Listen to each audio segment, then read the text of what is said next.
नमस्कार दोस्तों, मैं हूँ रेनू भाटिया और आप सुन रहे हैं रब कथा प्रेजेंट श्रीमद् भागवत कथा एज इट इज़। ये है 23वां एपिसोड और आप सुन रहे हैं छठा स्कंद 5वां अध्याय।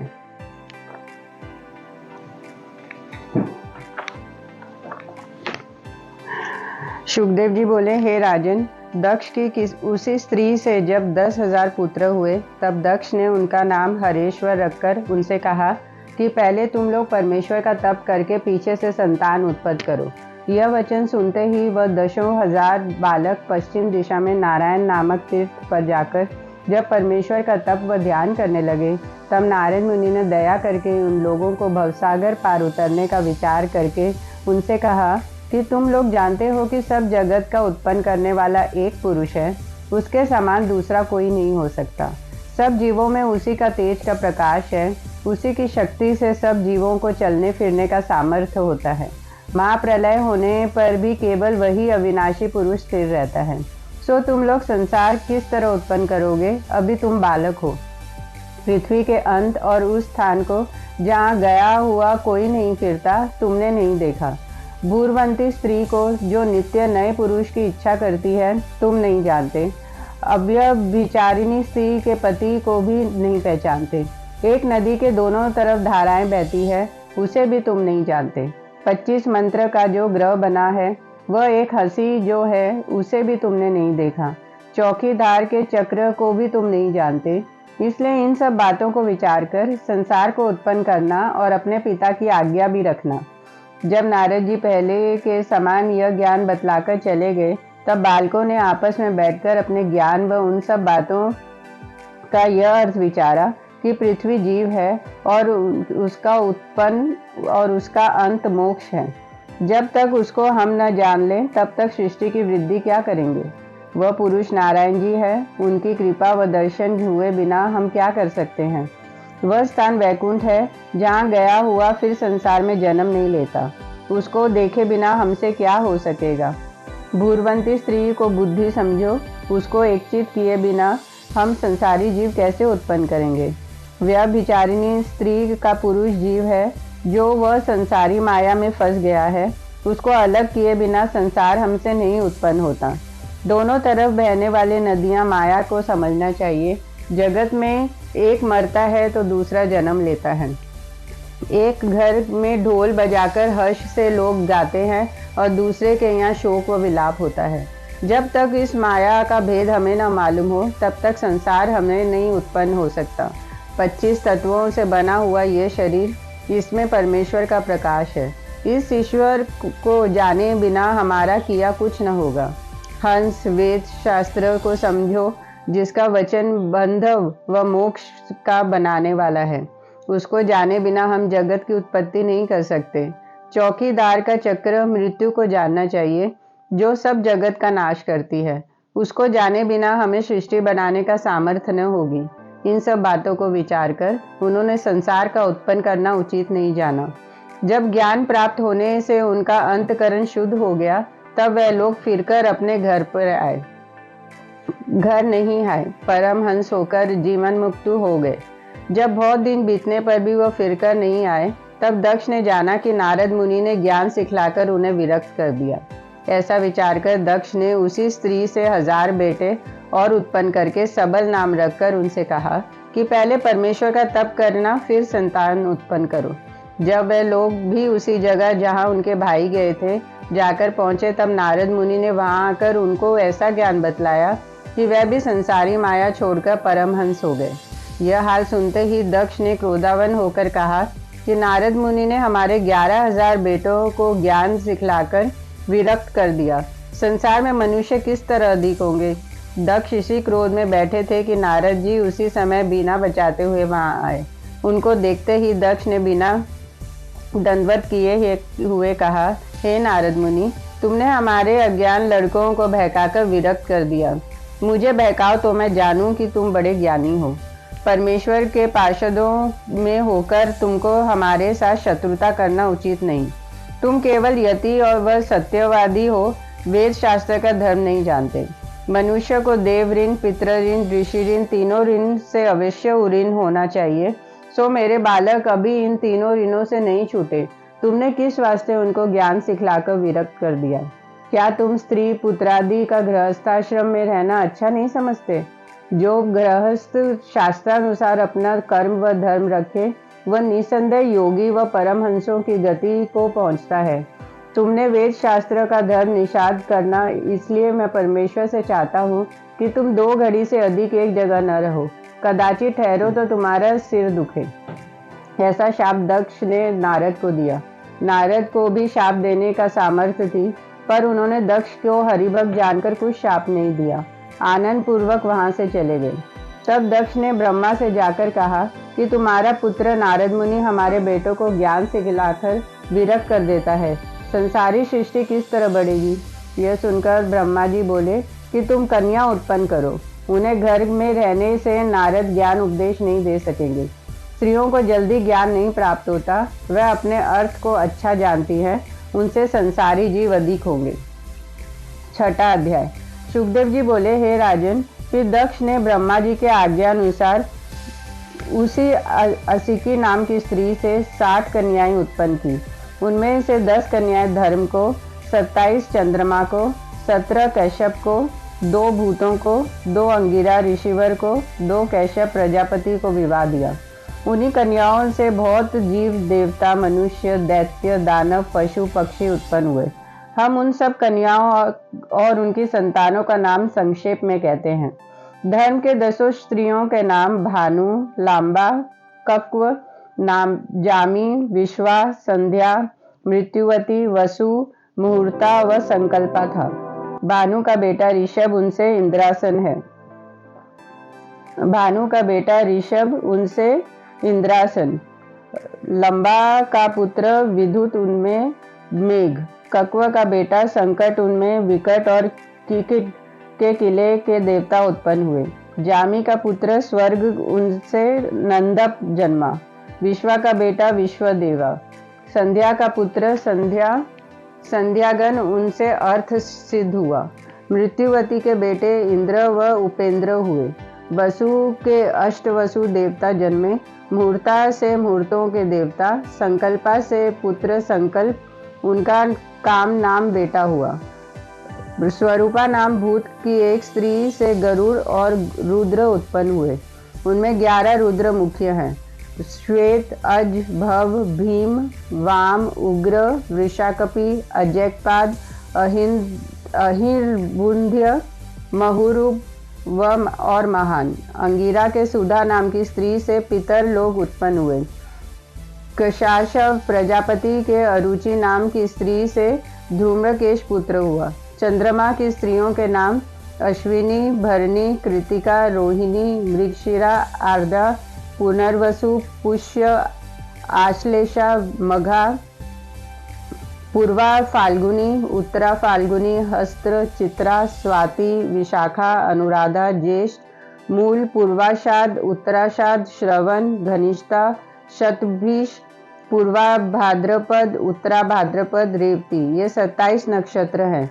दक्ष के शाप से चंद्रमा के क्षय का रोज हो गया, इसलिए उनको संतान नहीं हुई। इतनी कथा सुनाकर परीक्षित ने पूछा कि दक्ष ने अपने दामाद चंद्रमा को किस वास्ते शाप देकर अपनी बेटियों के वंश की हानि की, सो कहिए। सुखदेव जी बोले, एक समय कृतिका ने अपने पिता से जाकर कहा, चंद्रमा मुझे नहीं चाहते, मेरी बहन रोनी से बहुत प्रीति रखते हैं। यह बात सुनते ही दक्ष ने चंद्रमा को शाप दिया कि तुझे क्षय का रोग हो जावे। उसी कारण चंद्रमा 1000 वर्ष तक समुद्र में पड़े रहे। जब चंद्रमा ने दक्ष की बहुत स्तुति की, तब दक्ष ने प्रसन्न होकर आशीर्वाद दिया कि तेरा यह रोग छूटकर 15 रोज तेरी कला घटे और 15 रोज बढ़े। इसी कारण चंद्रमा की कला घटती बढ़ती है। कैश्यप की विंता स्त्री से गरुड़ और अरुण, रुद्र कद्रु से संपादिक, पतंगी से पक्षी आदि, यामिनी से टिड्डी आदि, नेमी से जलचर, शर्मा से कुत्ते और 5 नग के जीव, ताम्रा से गिद्ध व बाज आदि, क्रोधावसा से बिच्छू आदि, मणि से अप्सरा, इला से वृक्षादिक, सुरसा से राक्षस, अरिष्टा से गंधर्व आदि, काष्ठा से घोड़े आदि सब सुर वाले पक्षु, धनु के से दानव आदि, दीति से हिरण्यकशिपु और हिरण्याक्ष दैत्य, अदिति से सूर्य त्वष्टादिक देवता उत्पन्न हुए। इन 17 स्त्रियों के सिवा उनके 2 स्त्रियां पुलोमा और कालिका नाम की और थी। पुलोमा से पुलोमादि और राक्षस, कालिका से काले काले दैत्यों ने जन्म पाया। विप्रचित्ति दानव के सिंहिका स्त्री से राहु नामक दैत्य उत्पन्न हुआ, जिस राहु का सिर नारायण जी ने सुदर्शन चक्र से काट डाला था। सूर्य के श्राद्ध देव व धर्मराज 2 पुत्र तथा यमुना नाम की कन्या स्वर्णा स्त्री से जो विश्वकर्मा की बेटी थी उत्पन्न हुए। जब वही स्वर्णा माया रूपी अपना छाया छोड़कर चली गई, तब उनसे जाकर घोड़ी का स्वरूप धारण किया। तब उस छाया के गर्भ से शनैश्चर व सर्वाणिक मनु 2 पुत्र सूर्य के और उत्पन्न हुए। जब सूर्य ने घोड़ी रूपी स्वर्णा से जाकर भोग किया, तब उससे अश्विनी कुमार हुए। तत्वष्टा देवता का विवाह जया नाम की कन्या से हुआ था, सो उसे एक कन्या और विश्वरूप नामक बेटा हुआ, जिस विश्वरूप को इंद्रादिक देवताओं ने बृहस्पति जी के रूठ जाने से अपना पुरोहित बनाया था। इतनी कथा सुनाकर परीक्षित ने पूछा, महाराज, सुवर्णा अपनी छाया छोड़कर किस तरह चली गई थी, उसका वृत्तांत कहिए। सुखदेव जी बोले, हे राजन, स्वर्णा अपने पति सूर्य का तेज सह नहीं सकती थी, इसलिए उसने मंत्र के प्रताप से अपने समान एक स्त्री बनाकर उससे कहा कि मैं अपने पिता के घर जाती हूँ, तू मेरे बदले यहाँ रहा कर, पर यह भेद मेरे पति से न कहना। उसने उत्तर दिया कि जब तक मेरे सिर के बाल पकड़कर सूर्य देवता मुझे न मारेंगे, तब तक मैं नहीं कहूँगी। जब स्वर्णा यह बात माया रूपी स्त्री को समझाकर अपने पिता के यहाँ गई, तब विश्वकर्मा ने क्रोध करके कहा कि तू अपने स्वामी की आज्ञा के बिना चली आई है, इसलिए तुझे न रखूंगा। जब स्वर्णा ने अपने पिता का यह वचन सुना, तब निराश होकर कुरुक्षेत्र में चली गई और घोड़ी बनकर वहां रहने लगी। माया रूपी स्वर्णा ने शनिश्चर और सावर्णी नामक 2 पुत्र उत्पन्न हुए। वह अपने बेटों से अधिक प्रेम करती थी और धर्मराज व श्रद्धादेव से सुवर्णा के बेटे थे, उन्हें कम चाहती थी। छाया ने धर्मराज को एक दिन लात से मारा। यह बात सुनकर जब सूर्य देवता ने छाया के सिर के बाल पकड़कर उसे मारा, तब उसे सुवर्णा के चले जाने का सब वृत्तांत कह दिया।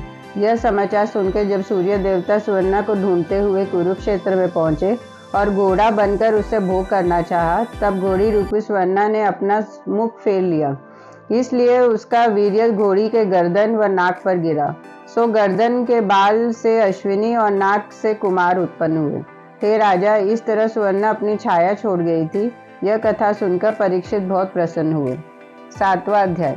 परीक्षित ने इतनी कथा सुनकर विनय किया, हे मुनिनाथ, इंद्र ने बृहस्पति जी पुरोहित को किस वास्ते उदास करके विश्वरूप को अपना पुरोहित बनाया, उसे विस्तार पूर्वक कहिए।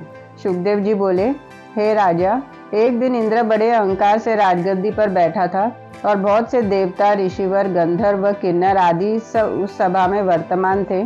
उसी समय बृहस्पति जी वहाँ है।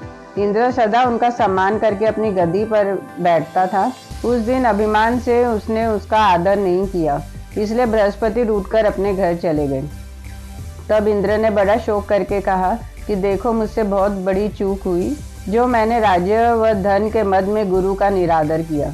जिनके आशीर्वाद व कृपा से मुझे यह सब सुख प्राप्त हुआ, उनके क्रोध करने से यह सब नष्ट हो जाएगा, इसलिए उनके पास जाकर विनती करके अपना अपराध क्षमा कराना चाहिए, जिससे मेरा कल्याण हो।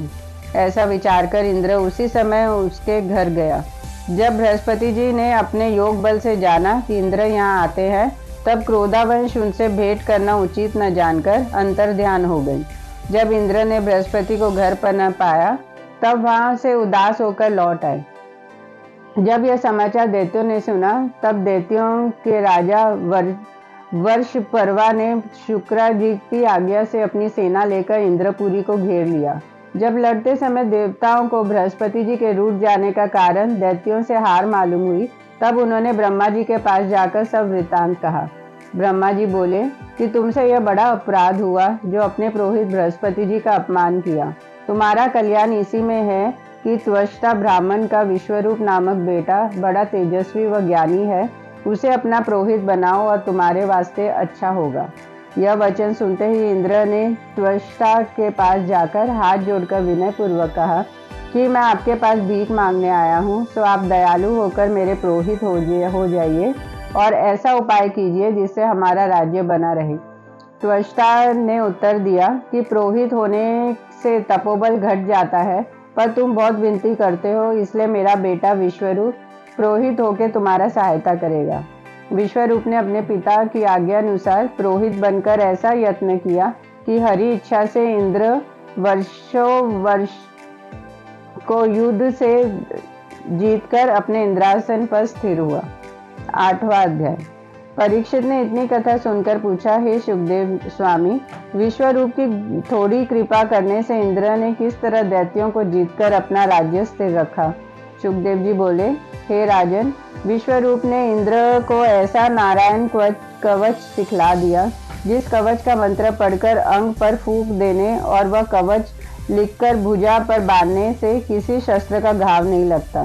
किस तरह शूरवीर अपने अंग की रक्षा के वास्ते कवच पहन लेते हैं, उसी तरह कवच उसे समझना चाहिए। सो राजा इंद्र वही मंत्र अपने शरीर पर फूंककर लड़ने के वास्ते चढ़ा था। उसी के प्रताप से दैत्यों को जीता। यह सुनकर परीक्षित ने विनय किया, महाराज, जिस कवच से ऐसा गुण व प्रताप है उसे विस्तार पूर्वक वर्णन कीजिए। सुखदेव जी बोले, हे राजा, जिस समय किसी मनुष्य को कुछ भय प्राप्त हो उस समय हाथ पांव धोकर आचमन करके उत्तर मुंह बैठे और 8 अक्षर के मंत्र से अग्न्यास व कर्णयास करके 12 अक्षर का मंत्र पढ़े और कहें, जल में मत्स्य अवतार से रक्षा करो, पाताल में वामन अवतार से रक्षा करो, रक्षक हो, जहाँ पर किला व जंगल है वहाँ नरसिंह जी रक्षा करें, मार्ग में यज्ञ भगवान रक्षा करें, विदेश में पर्वत पर रामचंद्र जी रक्षक हों, योग मार्ग में दत्तात्रेय जी रक्षक करें, देवता के अपराध से सनत कुमार रक्षा करें, पूजा में के विघ्न से में नारद सहायक हो, कुपथ्य से धन्वंतरी वैद्य रक्षा करें, अज्ञान से वेद व्यास जी और अधर्म से कलंकी भगवान सहायता करें। गोविंद, नारायण, बलभद्र, मधुसूदन, ऋषिकेश, पद्मनाभ, गोपीनाथ, दामोदर, ईश्वर, परमेश्वर जो भगवान के नाम हैं, वे 8 पहर सब अंगों व इंद्रियों की रक्षा करें। वैकुंठनाथ का शंख, चक्र, गदा, पद्म और गरुड़ जी अनेक भय से रक्षा करें। यही कवच विश्वरूप ने इंद्र को बतलाकर कहा, हे इंद्र, इस नारायण कवच को धारण करने वाले मनुष्य सब भय से छूट जाता है। यही कवच पढ़कर गरुड़ जी वैकुंठनाथ को अपने ऊपर बैठाकर उठते हैं, जिसके प्रताप से उनको जीत नहीं सकता। इस कवच के अभ्यास रखने वाला कौशिक नाम का ब्राह्मण मरु देश में मर गया था। उसकी हड्डियां वहां पड़ी थी। एक दिन चित्ररथ गंधर्व का विमान उड़ता हुआ वहां चला जाता है। जैसे ही विमान की छाया उन हड्डियों पर पड़ी, वैसे ही विमान उलट गया। जब बालखिल्य ऋषिवर के उपदेश से उस गंधर्व उन हड्डियों को सरस्वती नदी में प्रवाह किया, तब उसका विमान फिर उड़ने लगा। सो हे राजन, ऐसा नारायण कवच हमने तुमको सुनाया। सो इस कवच को पढ़ा करें, उसके सामने युद्ध का कोई ठहर नहीं सकता। 9वां अध्याय। सुखदेव जी बोले, हे राजन, विश्वरूप के 3 मुख थे। एक मुख से वह सोमवली लता का रस निकालकर यज्ञ में पीते थे, दूसरे मुख से मदिरा पीते थे और तीसरे मुख से अनादिक भोजन करते थे। इंद्र ने कुछ दिनों उपरांत विश्वरूप से कहा कि मैं तुम्हारी दया से यज्ञ करना चाहता हूँ। जब विश्वरूप की आज्ञा अनुसार यज्ञ आरंभ हुआ, तब एक दिन किसी दैत्य ने विश्वरूप के पास जाकर कहा कि तुम्हारी माता भी दैत्य की कन्या है, इस कारण हमारे कल्याण के वास्ते एक आहुति दैत्यों के नाम पर भी यज्ञ में दिया करते रहो तो उत्तम होगा। विश्वरूप उस दैत्य का कहना मानकर आहुति देते समय दैत्यों का नाम भी धीरे से लेने लगा। इसी कारण देवताओं का तेज यज्ञ करने से नहीं बढ़ा। इंद्र ने यह वृत्तांत जानते ही क्रोधित होकर विश्वरूप के 3 सिर काट डाले। सो मदपान करने वाला भंवरा, सोमवली पीने वाला कबूतर और अन्न खाने वाला सिर तीतर पक्षी होकर संसार में उत्पन्न हुए। विश्वरूप के मरते ही इंद्र का स्वरूप ब्रह्म हत्या के घेरे लेने से बदल गया। जब देवताओं के वर्ष दिन पुरस्चरण करने का भी ब्रह्म हत्या का यह महापाप नहीं छूटा, तब इंद्रादिक देवताओं के विनती करने से ब्रह्मा जी ने उस हत्या के 4 टुक करके एक भाग पृथ्वी को दिया। इसी कारण कहीं कहीं धरती ऊसर होती है जहाँ पूजा पाठ न करना चाहिए, और पृथ्वी को यह वरदान दिया कि जहाँ गड्ढा हो कुछ दिन में वह आपसे भर जाएंगे। दूसरा भाग वृक्षों को दिया, जिससे कोई कोई वृक्ष गोंद व लाही लगकर सूख जाते हैं। गूगल के सिवा और सब गोंद अशुद्ध समझना चाहिए, और यह आशीर्वाद दिया कि वृक्ष काट डालने पर भी जड़ बनी रहने से फिर तैयार हो जाए। तीसरा भाग स्त्रियों को दिया, इसी कारण स्त्री महीने महीने रजस्वल होकर पहले दिन चांडालनी, दूसरे दिन ब्रह्मघातिनी, तीसरे दिन रजकी के समान रहकर चौथे दिन पवित्र होती है। उन्हें यह वरदान दिया कि उनका कामदेव सदा बना रहे, इसलिए गर्भवती स्त्री का भी मन भोग करने को चाहता है। चौथा भाग जल को दिया, जिससे पानी पर कोई व फेन व बुल्ले आदि होते हैं। जल को यह वरदान दिया कि जिस वस्तु में पानी डाल दे वह अधिक हो जावे। सो इंद्र चारों जगह हत्या बढ़ जाने से शुद्ध होकर अपने राज्य करने लगा। जब त्वष्टा को विश्वरूप के मारे जाने का हाल पहुंचा, तब उसने बड़ा क्रोध करके ऐसा मंत्र पढ़कर हवन किया जिसमें इंद्र का मारने वाला एक पुरुष उत्पन्न हो। परमेश्वर की इच्छा से सरस्वती ने उस मंत्र का अर्थ इस तरह पर उलट दिया कि इंद्र के हाथ से वह मारा जावे। हवन संपूर्ण होने के समय अग्निकुंड में से एक अति बलवान दैत्य पर्वत के समान काला वर्ण गदा व खड्ग हाथ में लिए हुए निकला। जितनी दूर एक तीर जाता है इतना शरीर उस दैत्य का नित्य बढ़ता था। इसी वास्ते त्वचा ने उसका नाम वृतासुर रखा और उसे आज्ञा दी कि इंद्र ने तेरे भाई को मारा है, सो तू जाकर अपने भाई का बदला ले। यह बात त्वष्टा के मुख से निकलते ही वृतासुर ने एक क्षण में इंद्र के पास पहुंचकर ललकारा। उसका भयानक रूप देखकर वह ललकार सुनकर सब देवता घबरा गए। वृत्रासुर ने चाहा कि इंद्र को मुख में डालकर निगल जाऊं। इंद्रादिक सब देवताओं ने उसके सामने आकर अपने अपने शस्त्र उस पर चलाए। जब वृत्रासुर उनके सब हथियार निगल गया, तब इंद्र देवता समेत वहां से भागा और नारायण जी के शरण में जाके विनय किया, हे दीनानाथ, मैं तुम्हारी शरण में आया हूँ, मेरे प्राण इस दैत्य के हाथ से बचाइए। हम लोग का किया कुछ नहीं हो सकता।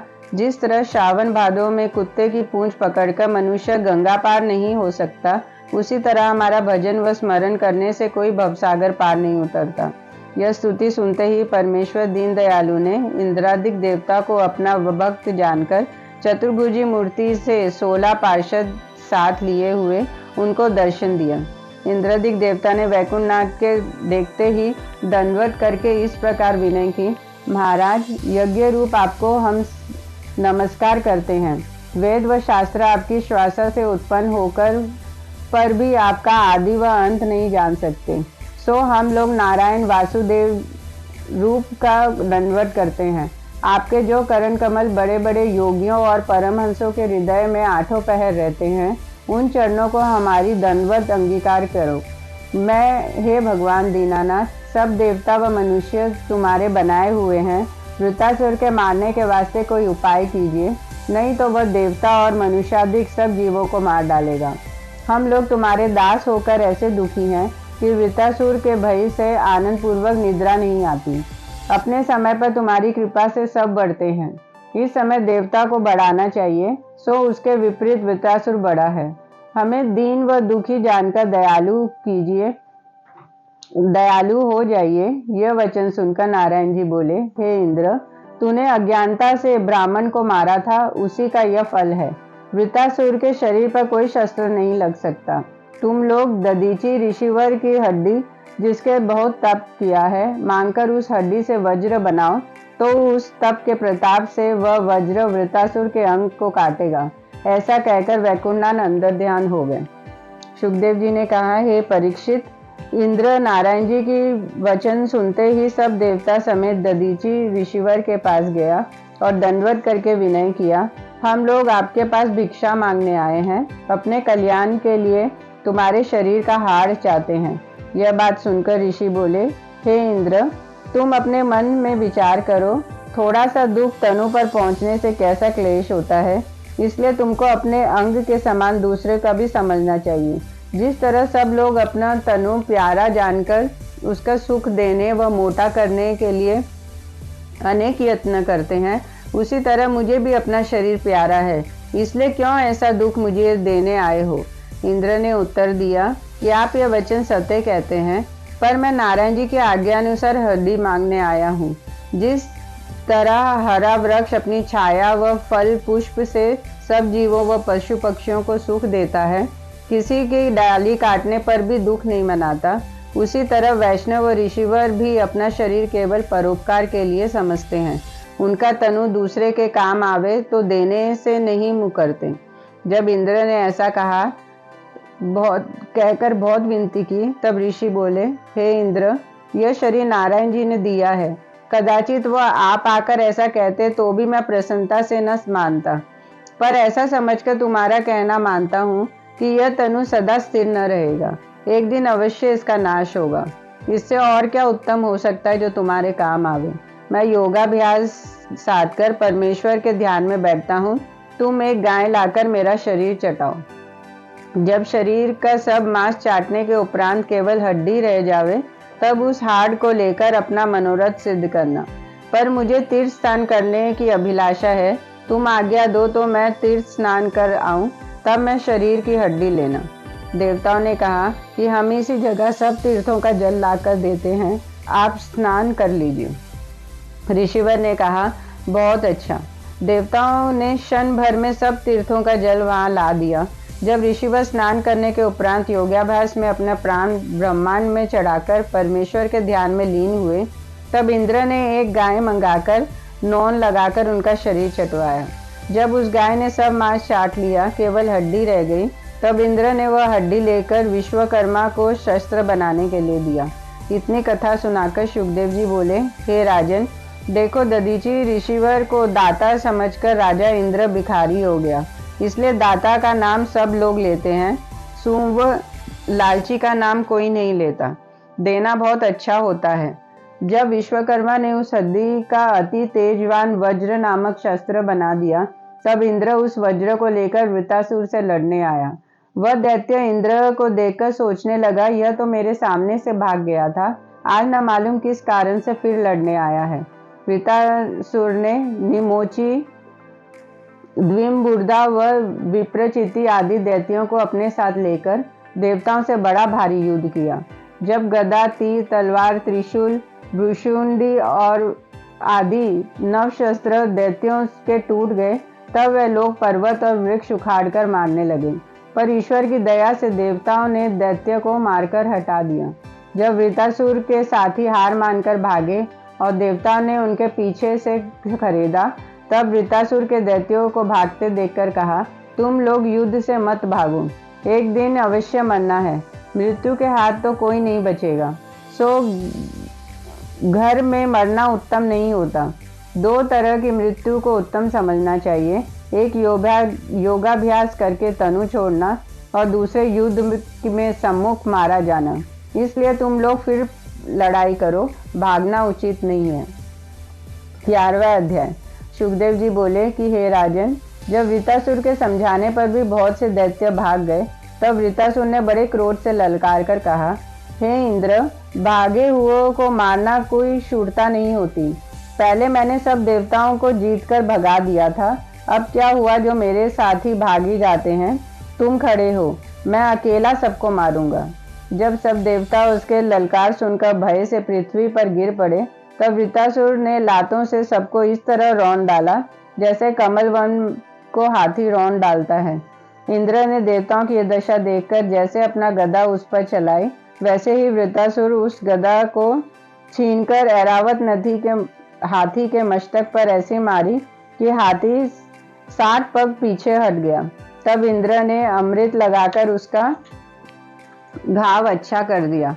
फिर जब इंद्र अपने को संभालकर वृतासुर के सम्मुख आया, तब वृतासुर ने कहा कि आज बड़ा उत्तम दिन है जो तू अपने भाई व गुरु व ब्राह्मण का मारने वाला हत्यारा मेरे सम्मुख हुआ। सबके बदले आज तुझे देवता समेत अपने त्रिशूल से मारकर भूतनाथ के नाम से यज्ञ करूंगा। अब तू मेरे सामने से जीता नहीं जा सकता। कदाचित तुझको अपनी रानी व राज्य प्यारा हो तो मेरे सामने से भाग जा। मैं अपने भाई का बदला लेने आया हूँ।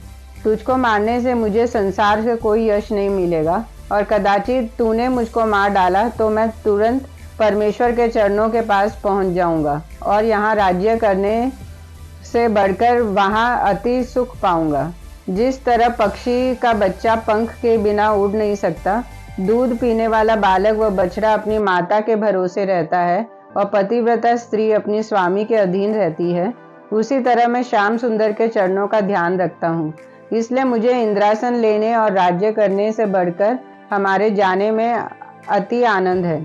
जो लोग अपने को बलवान व ज्ञानी जानते हैं उनको मूर्ख समझना चाहिए।